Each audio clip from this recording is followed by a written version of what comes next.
اعوذ باللہ من الشیطان الرجیم بسم اللہ الرحمن الرحیم۔ السلام علیکم ڈیئر اسٹوڈنٹس، میرا نام ندا حسن ہے اور میرا تعلق پشاور ماڈل اسکول سے ہے۔ میں امید کرتی ہوں کہ آپ سب خیریت سے ہوں گے۔ پچھلی ویڈیوز میں نے برائے جماعت پنجم کی کتاب میں سے آپ کو 2 ٹاپکس آپ کے ساتھ ڈسکس کیے تھے، آپ کو سمجھایا تھا۔ مجھے امید ہے کہ آپ کو وہ بہت اچھی طریقے سے سمجھ آ گئے ہوں گے۔ آج ہم اپنا نیکسٹ ٹاپک آپ کے ساتھ ڈسکس کریں گے۔ اس ٹاپک کو ڈسکس کرنے سے پہلے آپ سب بچے اپنی بکس نکال لیں اور ساتھ میں رف کاپی اور پینسل نکال لیں۔ میں جتنے بھی آپ کو مشکل الفاظ بتاؤں گی وہ آپ نے اپنی بک پر نوٹ کرنے ہیں، اور جتنے بھی میں آپ کو ایکسٹرا پوائنٹس بتاؤں گی وہ آپ نے اپنی رف کاپی پر نوٹ کرنے ہیں۔ تو سب بچے اپنی بک کا پیج نمبر 37 نکال لیں، جس پر موجود ہے نماز جمعہ و عیدین، تعارف اور معاشرتی اہمیت۔ نماز جمعہ، جمعے کی نماز، عیدین عید کی جمع ہے، عید کا مطلب ہے بار بار آنے والی، اور عیدین جمع ہے تو اس کا مطلب ہے 2 عیدیں۔ آپ سب اپنی بک پر لکھ لیں۔ تعارف، واقفیت، جان پہچان، انٹروڈکشن کو بھی کہتے ہیں۔ اور معاشرتی اہمیت، معاشرے میں اس کی کیا اہمیت ہے۔ آپ کا یہ جو ٹاپک ہے یہ 2 پارٹس پر مشتمل ہے۔ پہلا پارٹ ہے نماز جمعہ اور دوسرا پارٹ ہے عیدین۔ تو ہم اس کو پارٹس کے طور پر پڑھیں گے۔ پہلے ہم نماز جمعہ پڑھیں گے اور پھر عیدین پڑھیں گے۔ تو آئیں چلتے ہیں ہم نماز جمعہ کی طرف۔ نماز جمعہ، جمعے کو پہلے ڈسکس کرتے ہیں۔ جمعہ آپ بیٹا یاد رکھیں ہفتے کے 7 دن ہوتے ہیں، اور 7 دنوں میں ہر ایک دن اپنی جگہ بہت اہمیت رکھتا ہے، لیکن ان 7 دنوں میں ایک ایسا دن ہے جو بہت زیادہ افضل ترین دن ہے، وہ دن جمعے کا ہے۔ جمعے کے دن کو تمام دنوں کا سردار بھی کہا جاتا ہے، اور اللہ تعالیٰ کے نزدیک اس کا مرتبہ تمام دنوں سے بڑھ کر ہے۔ یہ دن عید کا دن بھی قرار دیا گیا ہے، کیونکہ عید کے دن جس طرح تمام مسلمان نیا لباس، صاف ستھرا لباس پہنتے ہیں، غسل کرتے ہیں، مسواک کرتے ہیں، خوشبو لگاتے ہیں، تمام مسلمانوں سے ملتے ہیں، اسی طرح جمعے کے دن بھی یہی اہتمام کیا جاتا ہے۔ تمام مسلمان مرد حضرات، عورتیں غسل کرتی ہیں، نہاتے دھوتے ہیں، صاف لباس پہنتے ہیں، مسواک کرتے ہیں، خوشبو لگاتے ہیں، اور ایک دوسرے سے ملتے ہیں، ایک جگہ اکٹھے ہو کر نماز پڑھتے ہیں۔ تو اس لیے اسے عید کا دن بھی قرار دیا گیا ہے۔ یاد رہے بیٹا کہ نماز جمعہ کی 2 رکعتیں ہیں، اور یہ ہم پر آپ صلی اللہ علیہ وآلہ وسلم کے مدینہ ہجرت کرنے سے پہلے فرض ہوئی، یعنی مسلمانوں پر یہ آپ وسلم کے مدینہ ہجرت کرنے سے پہلے فرض ہوئی۔ جس طرح ہم پر 5 وقت کی نماز فرض کی گئی ہے، اور وہ کب فرض ہوئی؟ وہ جب آپ صلی اللہ علیہ وآلہ وسلم کی نبوت کا 10واں سال تھا، تب ہم پر 5 وقت کی نماز فرض کی گئی۔ اسی طرح نماز جمعہ بھی ہم پر آپ وسلم کے مدینہ ہجرت کرنے سے پہلے فرض ہوئی، کچھ عرصہ پہلے فرض ہوئی۔ تو جس طرح وہ ہم پر فرض ہے 5 وقت کی نماز، اسی طرح ہم پر نماز جمعہ بھی فرض ہے، اور نماز جمعہ کی 2 رکعتیں ہیں، اور یہ باجماعت ادا کی جاتی ہے، اور یہ علاقے کی جامع مسجد میں ادا کی جاتی ہے۔ جامع کا مطلب ہے بڑی مسجد، اور بڑی مسجد جہاں پر عید کی نماز بھی پڑھی جاتی ہے، جہاں پر ہر طرح کی سہولت موجود ہو، اس مسجد میں نماز جمعہ ادا کی جاتی ہے۔ جو شخص نماز جمعہ باجماعت ادا کرتا ہے، یعنی جو شخص جماعت کے ساتھ جمعے کی نماز ادا کرتا ہے تو وہ نماز جمعہ کہلاتی ہے۔ لیکن اگر کوئی شخص جماعت سے رہ جائے تو وہ نماز ظہر ادا کرتا ہے، نماز جمعہ ادا نہیں کرتا۔ یعنی نماز جمعہ کے لیے باجماعت نماز ادا کرنا بہت ضروری ہے۔ آپ صلی اللہ علیہ وآلہ وسلم نے بھی جمعے کے دن کی فضیلت کے بارے میں فرمایا ہے، تمہارے دنوں میں سے سب سے زیادہ فضیلت والا دن جمعے کا دن ہے، بس تم اس دن مجھ پر کثرت سے درود بھیجا کرو۔ اس دن تمہارا درود جو ہے مجھ پر پیش کیا جاتا ہے۔ یعنی اس دن اس کی فضیلت کے بارے میں فرمایا ہے کہ تم زیادہ سے زیادہ اس دن مجھ پر درود بھیجا کرو، تمہارا جو درود ہے وہ مجھ تک ڈائریکٹ پہنچایا جاتا ہے۔ یعنی اس دن کی اتنی فضیلت ہے۔ اس دن کی فضیلت کا یہ بھی تقاضا ہے کہ اس دنوں میں سے ایک ایسی گھڑی آتی ہے، اس دن ایک ایسی گھڑی آتی ہے، ایک ایسا وقت آتا ہے کہ جس میں ہماری کی گئی دعا قبول ہو جاتی ہے۔ تو ہمیں چاہیے کہ ہم اٹھتے بیٹھتے اس دن اٹھتے بیٹھتے چلتے پھرتے اللہ کی عبادت کریں، درود پڑھیں اور اللہ تعالیٰ سے اپنی جائز خواہشات کو مانگیں۔ کیا پتہ آپ جو دعا کر رہے ہیں اس میں سے کوئی ایسا وقت ہو جس وقت آپ دعا کر رہے ہیں اور وہ دعا آپ کی اس وقت وہ دعا آپ کی قبول ہو جائے، کیونکہ ہمیں تو اس گھڑی کا نہیں پتہ، اس وقت کا نہیں پتہ کہ وہ کون سی گھڑی ہے، وہ کون سا وقت ہے، اور یہ نہ ہو کہ ہم سے وہ گھڑی وہ وقت چھوٹ جائے۔ تو اس لیے ہمیں چاہیے کہ اس دن ہم اٹھتے بیٹھتے چلتے پھرتے ہم دعا کرتے رہیں، اللہ کی عبادت کرتے رہیں، تاکہ ہماری وہ دعا وہ عبادت کو قبول کر لے۔ آئیں چلتے ہیں ہم اپنے ٹاپک کی طرف، اپنے پیج کی طرف۔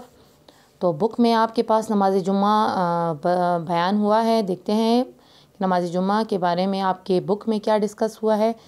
تو پہلی لائن پر آ جائیں۔ جس طرح مسلمانوں پر دن رات میں 5 نمازیں فرض ہیں، اسی طرح جمعے کے دن نماز جمعہ بھی فرض ہے۔ میں نے آپ کو پہلے ہی بتا دیا، شروع میں ہی بتا دیا، آپ کے ساتھ ڈسکس کر لیا کہ جس طرح ہم پر دن رات میں 5 نمازیں فرض کی گئی ہیں، اسی طرح ہم پر نماز جمعہ بھی فرض کی گئی ہے۔ نماز جمعہ مسلمانوں پر مدینہ کی طرف ہجرت کرنے سے پہلے فرض ہوئی۔ یہ بھی میں نے آپ کو بتایا کہ نماز جمعہ ہم پر آپ صلی اللہ علیہ وآلہ وسلم کے مدینہ کی طرف ہجرت کرنے سے پہلے فرض ہوئی۔ قرآن و حدیث میں نماز جمعہ کی بڑی اہمیت بیان کی گئی ہے۔ اللہ تعالیٰ کا ارشاد ہے، میں نے آپ کو بتا دیا کہ اللہ تعالیٰ کے نزدیک بھی جمعے کے دن کی بڑی اہمیت ہے، نماز جمعہ کی بڑی اہمیت ہے۔ تو اللہ تعالیٰ نے نماز جمعہ کے بارے میں کی اہمیت کے بارے میں کیا فرمایا ہے، تو آپ کے پاس موجود ہے نیچے آیت، میں پڑھ رہی ہوں، اسے سنیں۔ یا ایھا الذین آمنوا اذا نودی للصلاۃ من یوم الجمعۃ فاسعوا الی ذکر اللہ وذروا البیع۔ یہ سورہ جمعہ کی آیت نمبر 9 ہے، اور اس کا ترجمہ ہے، اے ایمان والو، اے ایمان والو، اے ایمان پر قائم رہنے والو، اے اللہ کو ایک ماننے والو، جب جمعے کے دن نماز کے لیے پکارا جائے تو اللہ کی یاد کی طرف دوڑ پڑو اور خرید و فروخت ترک کر دو۔ یعنی جب جمعے کے دن تمہیں پکارا جائے نماز کے لیے تو تم سارے کام چھوڑ دو، جو تم خرید رہے ہو، جو تم فروخت کر رہے ہو، لے رہے ہو، دے رہے ہو، جو بھی کام کر رہے ہو، تو تم وہ تمام کے تمام کام چھوڑ دو اور اللہ کی طرف، اللہ کی یاد کی طرف دوڑ پڑو، اللہ کے گھر کی طرف دوڑ پڑو، سارے کاموں کو ترک کر دو۔ کیونکہ کہا جاتا ہے کہ جو شخص نماز جمعہ کے یعنی جمعے کی نماز کے دن کے ٹائم سب سے پہلے مسجد کی طرف کے لیے پہنچتا ہے تو اللہ تعالیٰ اس کے لیے ایک اونٹ کے ذبح کرنے جتنا ثواب لکھ دیتا ہے، کیونکہ اس دن اللہ تعالیٰ جامع مسجد کے دروازوں کے پاس اپنے فرشتوں کو لگاتا ہے، اور ان کے پاس ایک پوری فائل ہوتی ہے، اور وہ اس میں لکھتے ہیں کہ پہلے آنے والے کو اتنا ثواب، دوسرے آنے والے کے لیے اتنا ثواب، تیسرے آنے والے کے لیے اتنا، اور آخر میں آنے کے لیے اتنا۔ اور جب خطبہ شروع ہو جاتا ہے تو وہ اپنے دستاویز بند کر دیتے ہیں اور صرف خطبے کو سنتے ہیں۔ یعنی اس ٹائم وہ جو اللہ تعالیٰ نے ان کے ذمے جو کام لگایا ہوا ہوتا ہے وہ اپنا ختم کر دیتے ہیں اور اس خطبے کو سنتے ہیں جو جمعے کا خطبہ دیا جا رہا ہوتا ہے۔ اس لیے ہمیں نماز جمعہ کے لیے جب پکارا جا رہا ہے، یعنی اذان کے ذریعے جب ہمیں اللہ کے گھر کی طرف بلایا جا رہا ہے، تو ہمیں اپنے سارے کام چھوڑ کر اللہ کی یاد کی طرف، اللہ کے گھر کی طرف جانا ہے اور اپنے ہر ایک کام کو چھوڑنا ہے اور اللہ تعالیٰ نماز جمعہ کو ادا کرنا ہے۔ اب حدیث میں کیا بتایا گیا ہے، نماز جمعہ کی اہمیت کے بارے میں نبی کریم صلی اللہ علیہ وآلہ وسلم نے ارشاد فرمایا کہ جس شخص کے پاؤں جمعے کی نماز کے لیے جاتے ہوئے گرد آلود ہو گئے، اللہ تعالیٰ اس پر دوزخ کی آگ کو حرام کر دے گا۔ یعنی جو شخص نماز جمعہ کے لیے جا رہا ہے بالکل ریڈی ہو کر جا رہا ہے، صاف لباس اس نے پہننا ہے، خوشبو لگائی ہے، مسواک کی ہوئی ہے، صاف ستھرے کپڑے اس نے پہنے ہوئے ہیں، اور اگر وہ جا رہا ہے نماز جمعہ کی ادائیگی کے لیے تو جاتے وقت اگر اس کے مٹی کے ساتھ پاؤں گندے ہو جاتے ہیں تو اللہ گرد آلود ہو جاتے ہیں، جیسے یہ آپ کو نظر آ رہے ہوں گے، تو اللہ تعالیٰ نے اس کے لیے فرمایا ہے کہ اس کے لیے جہنم کی آگ یعنی دوزخ کی آگ کو حرام کر دیا ہے، اس کے لیے دوزخ کی آگ کو حرام کر دیا گیا ہے کہ جو شخص نماز جمعہ کے لیے جاتا ہے اور اس کے پاؤں مٹی سے گندے ہو جاتے ہیں۔ یعنی نماز جمعہ کی اتنی اہمیت ہے، اور یہ نماز جمعہ کب ادا کی جاتی ہے؟ نماز جمعہ نماز ظہر کی جگہ کے ساتھ ادا کی جاتی ہے۔ نماز ظہر کس ٹائم ہم ادا کرتے ہیں؟ آپ سب کو پتہ ہے نماز ظہر ہم کس ٹائم ادا کرتے ہیں۔ تو جو مرد حضرات مسجد جاتے ہیں اور باجماعت ادا کرتے ہیں وہ نماز جمعہ ہوتی ہے، جمعے کے دن نماز ظہر کی جگہ، اور جو شخص باجماعت نہیں ادا کرتا وہ گھر پر ادا کرتا ہے یا مسجد میں جماعت کے بغیر ادا کرتا ہے تو اس کی نماز ظہر کاؤنٹ ہوتی ہے، نماز جمعہ کاؤنٹ نہیں ہوتی۔ نبی کریم صلی اللہ علیہ وآلہ وسلم نے مزید فرمایا کہ جمعے کا دن سب دنوں سے افضل ہے، اور اللہ تعالیٰ کے نزدیک اس کا مرتبہ تمام دنوں سے افضل، تمام دنوں سے بڑھ کر ہے۔ میں نے آپ کو پہلے بھی بتایا کہ اللہ تعالیٰ کے نزدیک اس کا مرتبہ تمام دنوں سے بڑھ کر ہے۔ جمعے کے دن کو عید کا دن قرار دیا گیا ہے، بالکل اسی طرح آپ دیکھیں جس طرح عید کے دن چہل پہل ہوتی ہے اسی طرح جمعے کے دن بھی چہل پہل ہوتی ہے۔ تمام گھروں میں سے مرد حضرات مسجد کی طرف روانہ ہوتے ہیں، صاف ستھرا لباس پہن کر روانہ ہوتے ہیں، خوشبو لگا کر روانہ ہوتے ہیں، اور ایک جگہ پر اکٹھے ہو کر نماز جمعہ کو ادا کرتے ہیں جس طرح عید کی نماز کو ادا کیا جاتا ہے، اور ایک دوسرے سے ملتے ہیں، اس لیے اسے عید کا دن بھی قرار دیا گیا ہے۔ جمعے کے دن ایک ایسی گھڑی بھی آتی ہے کہ اس وقت جو دعا بھی مانگی جائے اسے اللہ تعالیٰ ضرور قبول کرتے ہیں۔ یہ میں پہلے بتا چکی ہوں کہ اس دن میں ایک ایسا وقت بھی ہے، ایک ایسی گھڑی ہے کہ جس میں ہماری کی گئی دعا قبول ہوتی ہے۔ اس کے لیے میں نے آپ کو بتایا کہ اٹھتے بیٹھتے چلتے پھرتے آپ دعا مانگتے رہیں، عبادت کرتے رہیں تاکہ ہماری وہ دعا اور عبادت قبول ہو جائے، کیونکہ ہمیں اس وقت کا اس گھڑی کا نہیں پتہ کہ وہ کون سا وقت ہے اور کون سی گھڑی ہے، اور اگر ہم نہیں ایسا کریں گے تو ہم سے وہ گھڑی وہ وقت مس نہ ہو جائے، چھوٹ نہ جائے۔ تو اس لیے ہمیں چاہیے کہ ہم اٹھتے بیٹھتے اللہ تعالیٰ کی عبادت کریں، درود پڑھتے رہیں اور اپنی جائز خواہشات کو اللہ تعالیٰ سے مانگیں تاکہ وہ دعا ہماری قبول ہو جائیں۔ آئیں اب ہم چلتے ہیں اپنے دوسرے پیج کی طرف۔ 38 پیج سب نکال لیں۔ اچھا 38 پہ ہے نماز جمعہ کے آداب۔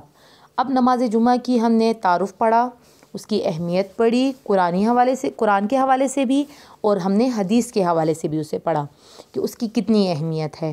اب جس چیز کی اہمیت ہے تو اس کے کچھ قواعد ہوں گے، کچھ اصول ہوں گے، کچھ طریقے ہوں گے، کچھ احترام ہوگا، تو اس کو فالو کرنا بھی ہمارے لیے بہت ضروری ہے۔ تو اب شروع کرتے ہیں نماز جمعہ کے آداب۔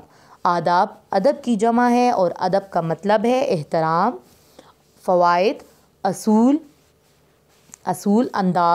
انداز بھی کہ نماز جمعہ کو ادا کرنے کا کیا انداز ہے، کیا اصول ہیں، ہم وہ پڑھیں گے۔ اب نماز جمعہ اپنے علاقے کی جامع کا مطلب ہے بڑی مسجد میں ادا کرنی چاہیے۔ نماز جمعہ نمبر 2 پوائنٹ ہے، نماز جمعہ کے لیے غسل کرنا، مسواک کرنا، خوشبو لگانا اور صاف ستھرا لباس پہننا ضروری ہے۔ میں پہلے آپ کو بتا چکی ہوں کہ نماز جمعہ کے لیے غسل کرنا، نہانا دھونا، مسواک کرنا، آپ کو پتہ ہے مسواک کسے کہتے ہیں؟ مسواک وہ ایک لکڑی نما چیز ہوتی ہے جس سے ہم اپنے دانتوں کو صاف کرتے ہیں، لکڑی کی طرح ہوتی ہے، اور اسے آپ صلی اللہ علیہ وآلہ وسلم بھی استعمال کرتے تھے، اور ہمیں بھی چاہیے کہ ہم اس دن مسواک کریں، خوشبو لگائیں اور صاف ستھرا لباس بھی پہننا ضروری ہے۔ اور یہ تمام چیزیں کس کی سنت ہیں؟ وہ ہمارے نبی پاک صلی اللہ علیہ وآلہ وسلم کی سنت ہیں، وہ بھی اس دن اسی طرح کرتے تھے، صاف لباس پہنتے تھے، مسواک کرتے تھے، غسل کرتے تھے اور خوشبو بھی لگاتے تھے۔ نمبر 3 پوائنٹ ہے نماز جمعہ کا خطبہ بالکل خاموشی سے سننا چاہیے۔ میں پہلے بھی آپ کو بتا چکی ہوں کہ نماز جمعہ کے لیے باجماعت نماز ادا کرنا اور اس کا خطبہ سننا بہت ضروری ہے اور توجہ کے ساتھ سننا بہت ضروری ہے۔ اللہ تعالیٰ اس شخص پر اپنا بڑا فضل و کرم کرتا ہے جو شخص نماز جمعہ کا خطبہ بڑے غور اور توجہ سے سنتا ہے اور اس کی گئی دعا اللہ تعالیٰ جلد از جلد قبول کرتا ہے۔ نمبر 4 ہے نماز جمعہ کے لیے مسجد میں جلدی پہنچنا چاہیے۔ اب جلدی پہنچنے کے لیے میں نے آپ کو بتا دیا کہ اللہ تعالیٰ اس دن اپنے فرشتوں کو کیا کام دیتا ہے۔ اللہ تعالیٰ اس دن اپنے فرشتوں کو مسجد کے دروازوں پر بٹھا دیتا ہے اور وہ نوٹ کرواتا ہے کہ کون شخص پہلے آیا اور اس کے لیے کتنا ثواب ہے، کون شخص بعد میں آیا اس کے لیے کتنا ثواب ہے۔ تو یہ تمام تو اس لیے ہمیں نماز جمعہ کے لیے اپنے تمام کاموں کو چھوڑ چھاڑ کر سب کچھ چھوڑ کے جیسے ہی اذان ہو نہا دھو کر سارے لباس جو آداب ہیں، جو احترام ہے نماز جمعہ کا، وہ ادا کر کے ہمیں نماز جمعہ کے لیے روانہ ہو جانا چاہیے کہ جلد از جلد ہم جو ہے وہ مسجد پہنچے، خطبہ سنیں اور نماز جمعہ کو ادا کریں۔ نماز جمعہ باجماعت ادا کی جاتی ہے۔ میں نے آپ کو کہا جماعت کے ساتھ ادا کی جاتی ہے، بغیر جماعت کے ادا نہیں کی جاتی۔ اگر کوئی شخص جماعت سے رہ جائے تو وہ نماز ظہر ادا کرے گا۔ لاسٹ پوائنٹ ہے مسجد میں جہاں جگہ میں دستیاب ہو وہیں بیٹھ جائے، یعنی جہاں پر بھی آپ کو جگہ مل رہی ہے۔ مسجد کے داخلی راستے پر نہ بیٹھیں، جہاں سے ہم اندر جاتے ہیں وہاں نہ بیٹھیں، راستے میں نہ بیٹھیں، بالکل سائڈ پر اگر آپ کو کہیں جگہ مل رہی ہے وہاں بیٹھ جائے۔ یہ نہ ہو کہ سب لوگ بیٹھے ہوئے ہیں اور آپ ان کی جگہ ان کے سروں سے پھلانگ کر کے وہ آگے جگہ خالی ہے تو میں آگے جا کر بیٹھوں، نہیں۔ آپ اندر آئے ہیں تو آپ کو جہاں جگہ مل رہی ہے آپ وہیں پر بیٹھ جائیں۔ لوگوں کو پھلانگ کر آگے نہیں جانا چاہیے۔ سب سے بڑی بات کہ یہ ہمارے محفل کے آداب کے خلاف ہے۔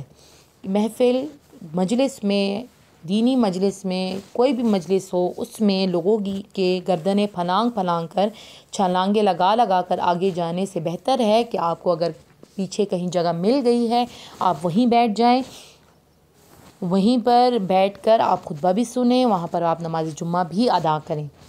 ہر مجلس میں ہمیں یہی کرنا چاہیے۔ کوئی بھی مجلس ہو، کوئی بھی دینی مجلس ہو، ہمیں جہاں جگہ ملے وہیں بیٹھ جانا چاہیے۔